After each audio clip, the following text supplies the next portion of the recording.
Hey, this is Todd. Happy New Year. I'm recording this, I guess the 9th or 10th of January. I'm kind of getting over the doldrums from the holidays, the hangover, so I apologize for not putting out more content, but hopefully this is the first of some rapid-fire catch-up on my part. The subject of this is something that's been on my mind a long time, but I've always struggled to figure out how to communicate it. I don't really know that I figured that out, but I'm just going to try it anyway, so we'll just see how it goes. And that is using elements from board games, which I'm also very much a fan of and love to play, and using different things from board games in role-playing games. And I'm going to use D&D as an example, though you can probably find uses for it in many other games. But when I talk about D&D in this case, I just mean a stand-in for any RPG. This is probably would relate to any particular genre. Again, I'm going to be looking at it in sort of a fantasy sense. That's going to be the genre I'm in, but I think it will be applicable in sci-fi, horror. I think anything for this particular one that has a sandbox campaign kind of map overview segment. If you're playing something very narrative, very story-driven, you might not find as much application with this, but maybe you will. Anyhow, the board game that I'm talking about with this is Pandemic. It's a game I really like. Cooperative game. This is not a review of Pandemic. I am not going to particularly go over how to play Pandemic outside of how the particular mechanic that I'm going to talk about relates to use in D&D or your RPG of choice. So don't come in here, if you're coming in here looking at, I'm going to teach you or I'm going to kind of review Pandemic, that's not what you're going to get. There's no real spoilers for Pandemic. It's a great game. It's really a classic at this point. I've played a few different versions of Pandemic. I've played I forget what it's called now, the campaign style Pandemic, the seasons that they have released. Most of the first season or half of the first season. Great stuff, but that's not what this is about in particular. This is about using how Pandemic handles its main focus, which is the spread and the curing of disease, using that to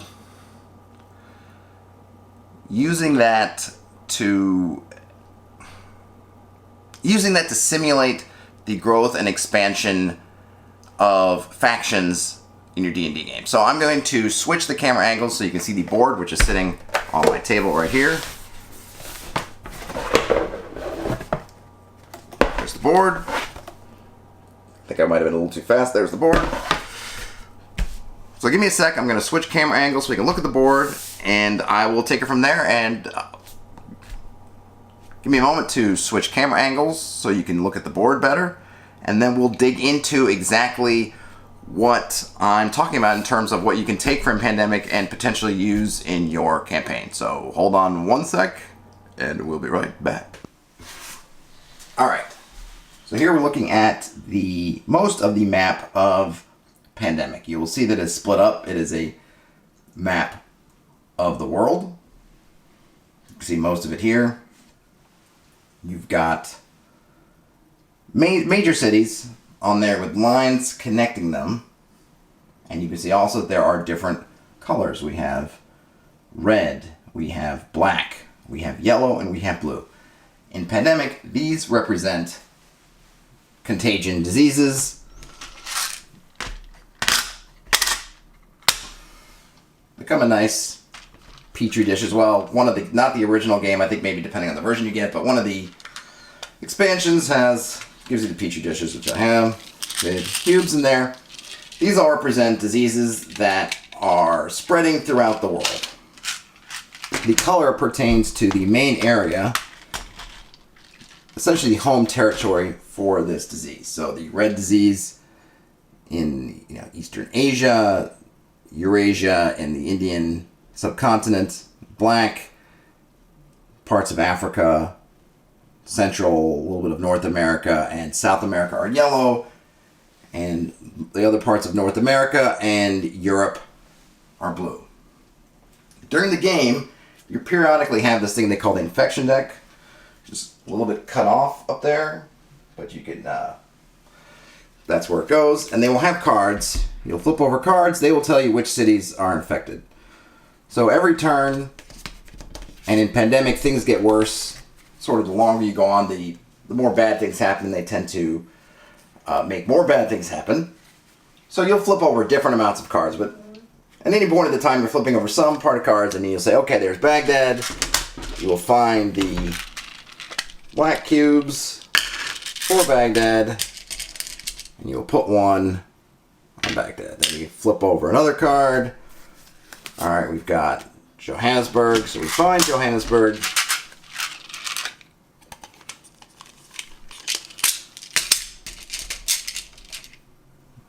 Flip that over. And this represents there's some amount of the population is infected with the disease. That's how it goes. So that's happening throughout the game. But you'll start with just one, but what happens is as the game goes on, and again, this is not a explanation in depth of what happens in pandemic, but often there will be multiple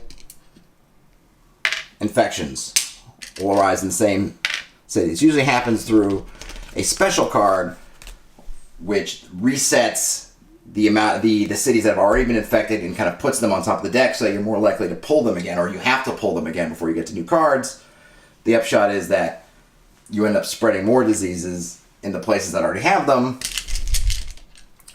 One is you end up having to you're in the game, you're trying to go around and eradicate these diseases and cure them in cities.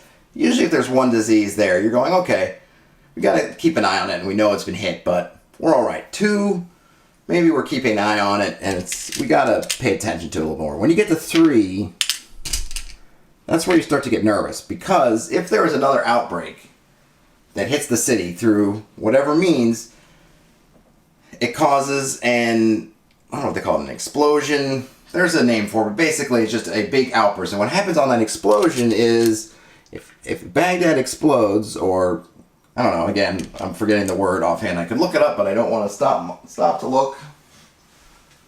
Actually, I will stop to look. What do they call it? Is it let's see. Not an epidemic, an outbreak. Okay. Should have known that. It makes sense for disease. If there is an outbreak, say Baghdad is an outbreak. You look at every city that's connected to Baghdad, all of a sudden it gets a cube. So right then and there, something like Baghdad, which has a lot of connections, that's bad. What's worse is, let's say we had Karachi had 3. And then let's say Delhi had 3. We get to that point, you get this cascade effect. Baghdad explodes. Bam, bam. Bam, bam, bam. Okay, now, Karachi has exploded. That will cause Baghdad to explode again. That will cause Delhi to explode again. That will then cause these. And then these will all go to 2. So on and so forth. Bad, bad news. If, for example, Chennai explodes, it starts adding black cubes to those red cities, even though the black disease is not native to the red cities. And this way you can get a mixture of these diseases. Now, okay, I'm talking a lot about Pandemic. I said I'm not doing a lot of how to play Pandemic. What the heck does that have to do with anything in D&D or any other role-playing game? Well, the answer is that when I was looking at this, I played over the holidays with my cousin, and it occurred to me that you could use a similar model if you were looking at factions in a D&D game. So imagine instead of this map of Earth, we were looking at a map of Faerun. And we had certain cities that were labeled for, I don't know, and I'm not a Faerun expert, but I know you have different factions in Faerun. I apologize for not knowing what the Red Wizards, I think that's a faction. You've got the Zentarum, that's a faction. There's, again, I don't know all the factions, but imagine you have them and you've labeled, okay, Waterdeep is blue, it belongs to this faction. The Red Wizards are red, and these belong to their faction.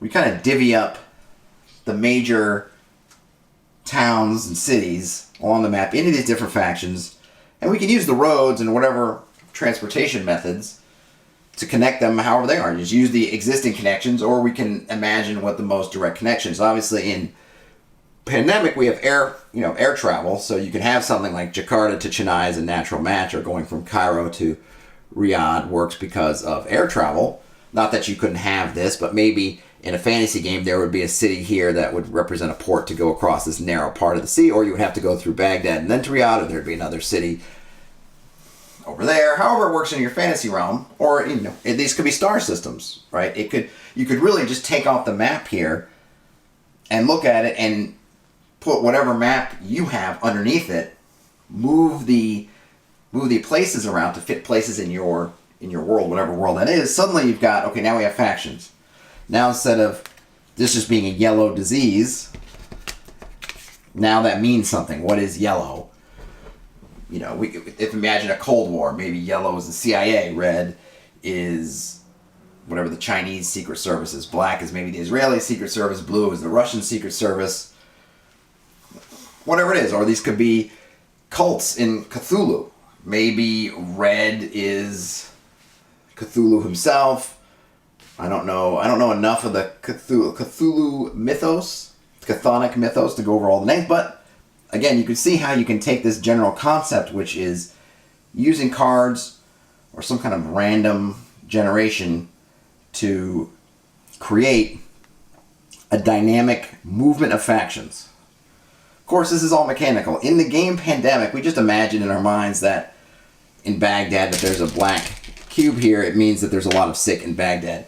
We don't have to. The game does not require us to drill down and pretend what it's like and play out going into Baghdad and seeing what that looks like. In a role-playing game, that's exactly what we want to do. And this would really be a GM side, behind the screen sort of tool. Of course, if you're playing a game like a sci-fi game or any other game where your players have a lot of information at their fingertips, maybe they would have some idea of which factions are where. Maybe this could be, if they were working for an intelligence service, say in Star Trek somewhere, and if they were in Starfleet, Section 33 or 66 or whatever they called it, the intelligence services, they might very well have a map like this. And this is the Romulans, this is the Dominion, this is the Borg, and that is something else, the Cardassians.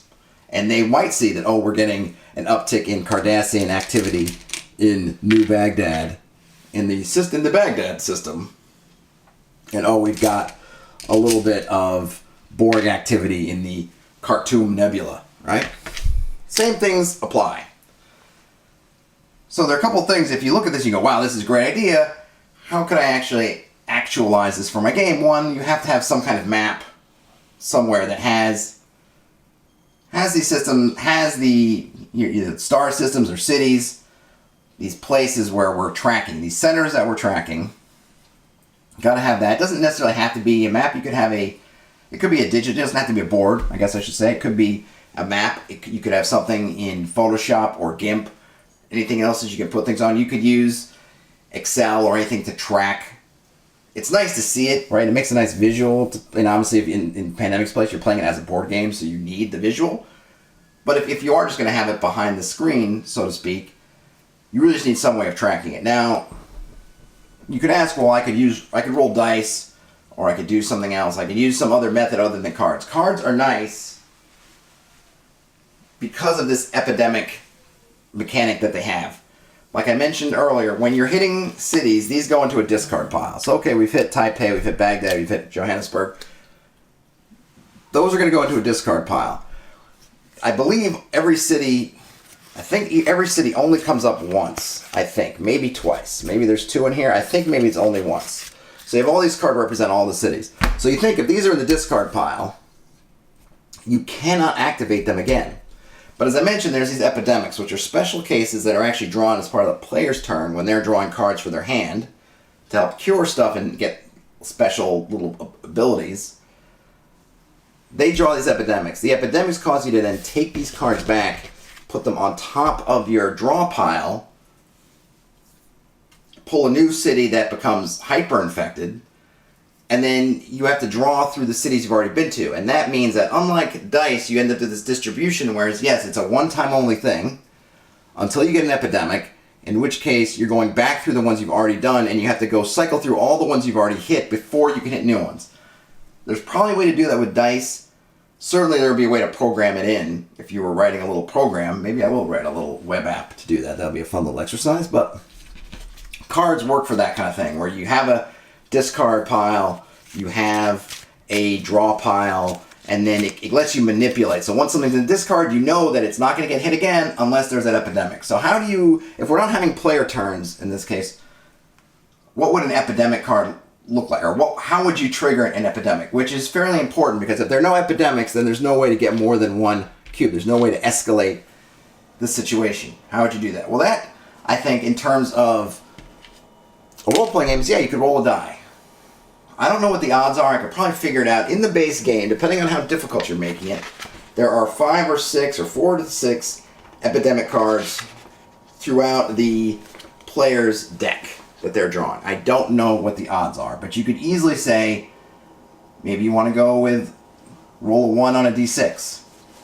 Roll a 1 on a d20 if you want to make it a 5% chance. Roll 1 on a d100 if you want to make it a very small chance. I think it's, obviously, the smaller chances you make it mean the more stable the situation is, and that's something you could use in your favor. You could use the stability versus chaos. The more crazy things are going, the higher the chances are. So maybe at the beginning of the game, beginning of the campaign, when nothing crazy is really happening, it is just a 1 in 100 chance, or a 1 in 20 chance, 5%. As events unfolding and everything's gearing up and more crazy things happening, you're raising the stakes and the tensions are going up, then suddenly it becomes a 1 or 2 in 20 chance, or maybe a 1 in 5 in 20 chances. So you can use that as a way of escalating what's happening. If you want to show that here this society or the world is really under pressures that are mounting and growing, you can model that through increasing the odds of these explosions and everything happening. Now, this is still mechanical. As the GM, you will still have to go in there and figure out what it means when you have, the Zentarum have had an outbreak, had some kind of explosion of influence in Baghdad or in, Waterdeep. What does that mean? Waterdeep. And how does that information disseminate? In a sci-fi type world or a modern world where you have modern communications, you think about, well, what did the Zentarum do if they had this explosion in town? Do they have a coup? Did something really...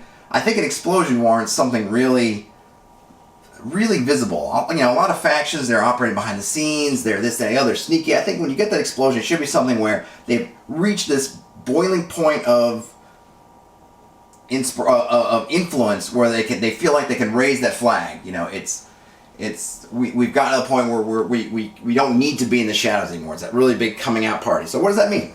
Obviously, in terms of mechanically, it means that they're spreading out to other towns.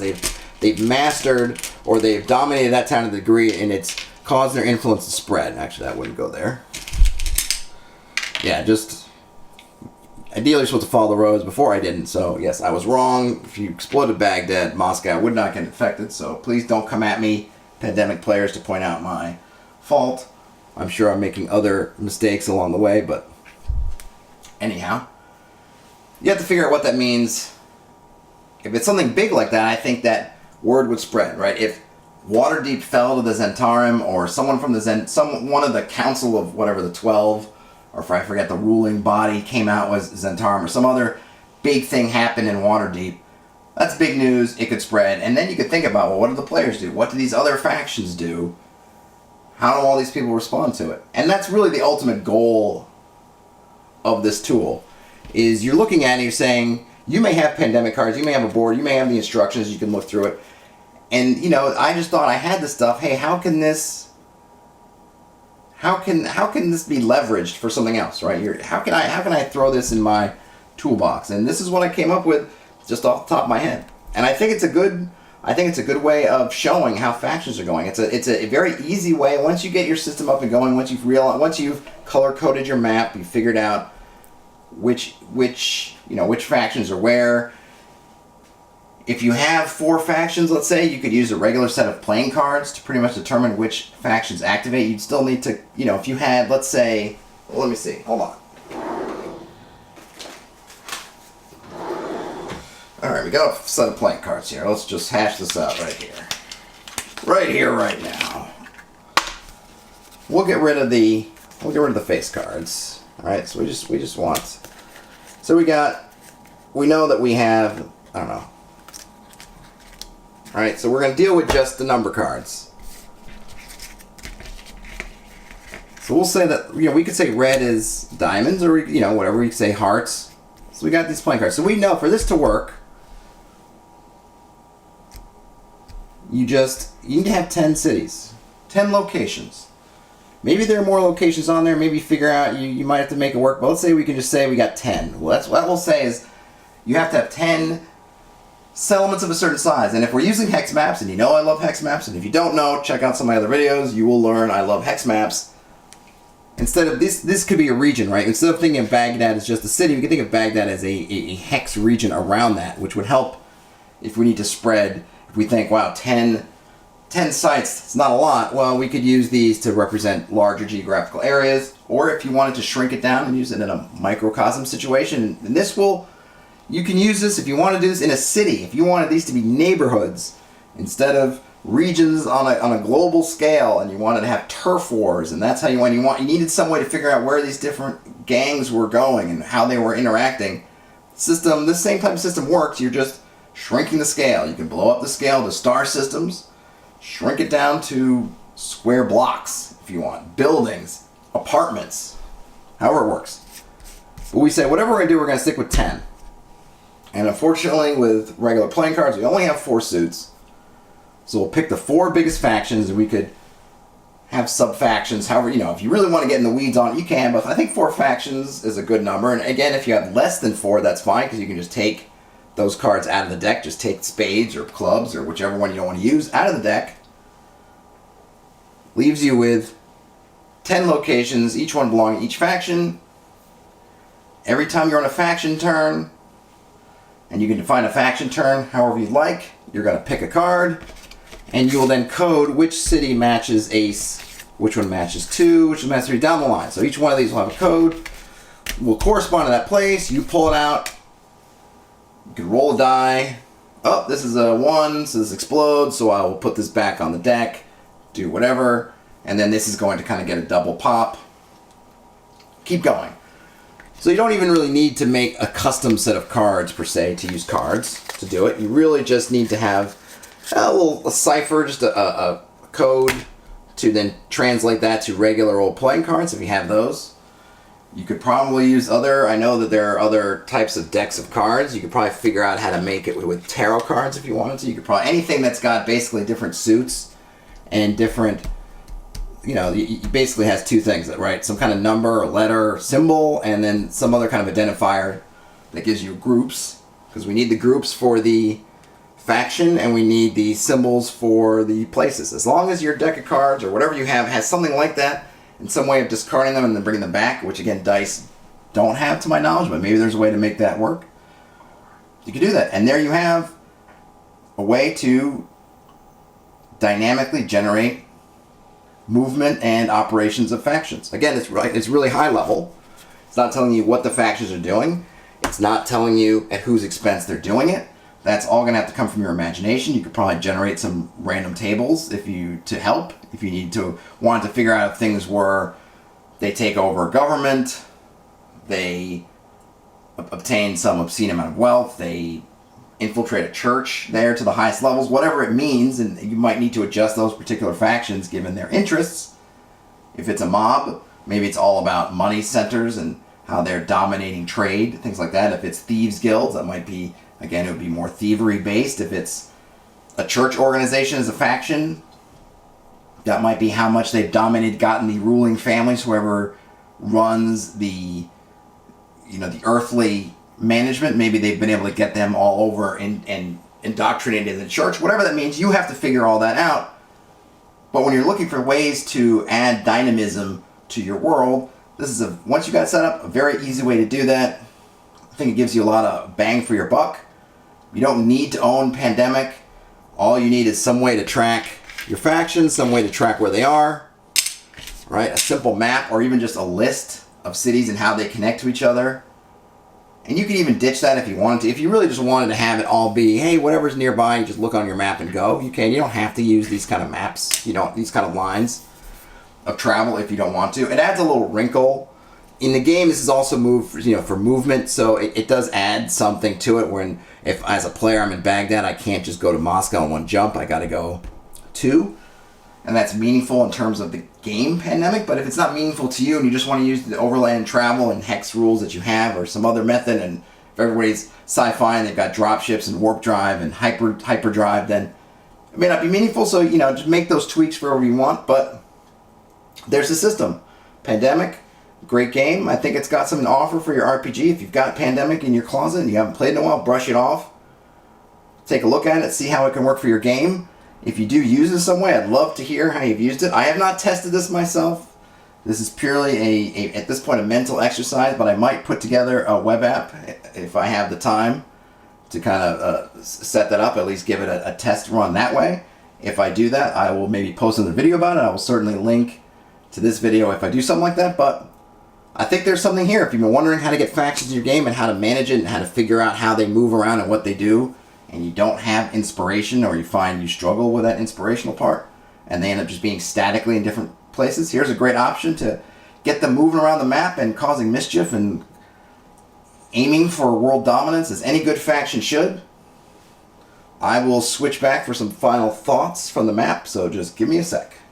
Alright, so I hope that was useful to you. I really like Pandemic. I really like the mechanic. It's very simple. It will take some work if you're going to adapt this kind of card playing mechanic. You could probably use dice, some other methodology. If you are programming minded, it'll be very easy to create some JavaScript or Python or whatever scripts of your choice, language that you like, to create a little app or web app to go through and cycle through some randomness and pull out different factions. It's it's one of those things that like encounter systems, like a lot of stuff I talked to on my hex crawl videos. It's something that you're going to put a lot of work into it at the beginning to set it up if it's something you choose to use. But once you have it, it's going to be really dead easy to utilize for your game. Every time you're running, say, a faction round or a campaign round or a world round where world events and things are happening, once you have that system set up, flip a coin, roll a die, press a button on a website or on your phone or wherever, bang, you suddenly have some dynamic events that you can play with. And it's great to see, in my mind, the thing with the Pandemic that's so great is the unexpected stuff, where you kind of know what's going to happen, but you don't know. You have this idea, and the way things just kind of can spiral out of control in a very fun way, how things can suddenly go from very much contained to exploding, and how do you do that? And I think that applies really well to a sandbox kind of system in which you have different cities with different factions, and maybe those factions overlap, maybe they don't. What happens when a faction gets enough influence in a particular city? You can look at that same thing, I'm sure, to many leaders of the world, particular organizations, they would see it as some kind of parasite or some kind of disease that both they want to eradicate and that both has the potential to explode and create an epidemic in their kingdom. So in many ways, and if you want to take sort of a cynical political view, it can be it is an apt, I think, comparison. And you can model it, right? You just have your map written out. You can have areas that are the main the fields of operation for these different factions. But of course, what we've seen with epidemics, when they explode, factions can move into places that they would not normally have gone. They can push through those boundaries, and then those explosions can keep cascading and see where it takes you. And it's something that you can surface to the players in different ways. You don't have to show them a board with cubes and make it very board gaming like that. It can be something where they're getting news reports. They're seeing stuff come in on ravens or however information is transmitted. Maybe they have patrons who are telling them. Maybe they're part of a faction that's either exploding and gaining all this influence, and that creates new opportunities for them, or they're in a faction that is being adversely affected by these explosions. Maybe they're in the faction that they're in one faction and another faction has exploded into that region, and now there's conflict there. And of course, all we're talking about is really mechanical stuff here. You're going to, as the DM, as using the system, you're going to have to think about, and imagine what the fictional consequences of all these epidemics and explosions are. But it's what I love is just food for your imagination, food for thought that you can throw at your players. So if you try this out, if you make a version of this, let me know how it goes. Hopefully it just jogs. If anything, it just jogs your imagination of different systems you can pull in from different places. But hopefully this will be the first of many videos that I will throw together this month and beyond. So stay tuned as my iPad falls over. Stay tuned. Hey, look, I'm on Patreon. I'm on Ko-Fi. If you like this stuff and you want to encourage me to keep doing it and help me, fund my adventures and misadventures in the worlds of creating D&D and RPG content, the links are in the descriptions. Please click on them. Just subscribe if you just want to follow what I'm doing. If you feel like donating or becoming a patron, that's great. I really appreciate it. But please hit the like button, hit the subscribe button. I don't know, there's a little bell that will let you know when I do something. That's also great. But if you can spare a thumb up or something like that, it really does help. It really makes a difference for me. But really, have a great weekend. Have the great, whenever you're watching this, great rest of your day, evening, morning, noon, night. I will talk to you later.